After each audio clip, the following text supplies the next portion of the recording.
말씀 씨앗을 심어요. 사랑하는 친구들, 말씀 씨앗 시간이에요. 오늘 말씀은 마가복음 13장 말씀이에요. 다 함께 말씀 씨앗 심을게요. 마가복음 13장.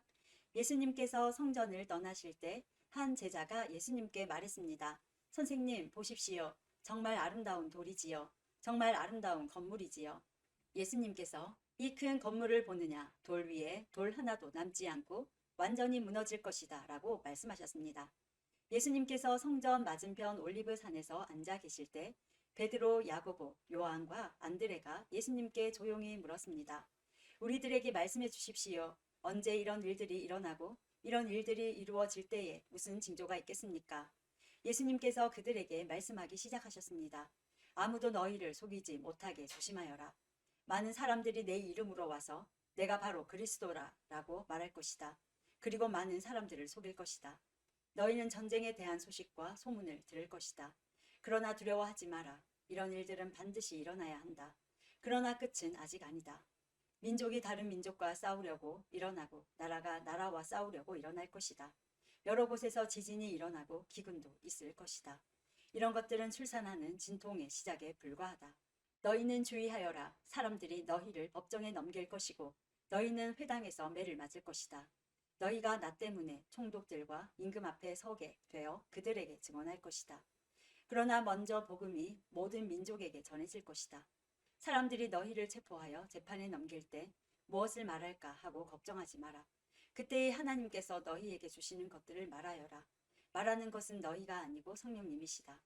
형이 동생을 죽게 내주고 아버지가 자식들을 내주고 자식들이 부모를 거역하여 일어나며 죽게 할 것이다. 내 이름 때문에 너희가 미움을 받을 것이다. 그러나 끝까지 견디는 사람은 구원받을 것이다.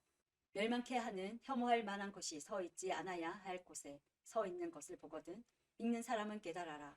유대에 있는 사람들은 산으로 도망하여라.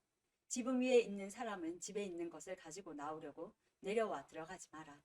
밭에 있는 사람은 옷을 가지려고 돌아서지 마라. 그때에는 임신한 여자들이나 아이에게 젖을 먹이는 여자들에게 화가 있다. 이런 일이 겨울에 일어나지 않도록 기도하여라. 그때에는 환란이 있을 것인데 이런 환란은 하나님께서 세상을 만드신 때부터 지금까지 없었던 것이며 앞으로도 이런 환란은 없을 것이다. 주님께서 이 날들을 줄여주시지 않는다면 어느 생명도 구원받지 못할 것이다. 그러나 하나님께서 선택한 사람들을 위하여 이 날들을 줄이셨다. 그때에 어떤 사람이 여보시오 그리스도가 여기 계십니다 또는 저기 계십니다 하고 말해도 믿지 마라. 거짓 그리스도와 거짓 예언자들이 일어나서 증거와 기적을 보여줄 것이다. 그래서 가능하면 선택된 사람들을 잘못된 길로 인도하려고 할 것이다. 그러므로 조심하여라. 내가 모든 것을 미리 일러주었다. 그러나 그때의 환란이 지나가면 해가 어두워지고 달이 그 빛을 내지 않을 것이다. 별들이 하늘에서 떨어지고 하늘에 있는 권세들이 흔들릴 것이다. 사람들은 인자가 큰 능력과 영광으로 구름 가운데 오는 것을 볼 것이다. 그리고 인자가 천사들을 보내어 땅끝에서 하늘끝까지 사방에서 선택된 사람들을 모을 것이다. 무화과 나무로부터 교훈을 배워라. 가지가 부드러워지고 새 잎을 내면 여름이 가까운 줄 안다. 이처럼 이런 일들이 일어나는 것을 보면 인자가 바로 문 앞에 가까이 온 줄 알아라. 내가 너희에게 진정으로 말한다. 이 세대가 지나가기 전에 이 모든 일들이 일어날 것이다. 하늘과 땅은 없어질 것이나 내 말은 없어지지 않을 것이다. 그날과 그때는 아무도 모른다. 하늘에 있는 천사도 모르고 아들도 모르고 오직 아버지만이 아신다. 주의하여라. 항상 경계하여라.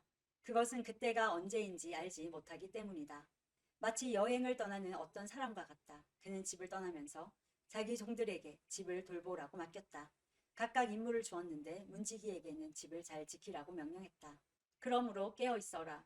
집주인이 언제 돌아올지 저녁에 혹은 밤중에 혹은 새벽닭이 울 때 혹은 아침 무렵에 올지 모르기 때문이다.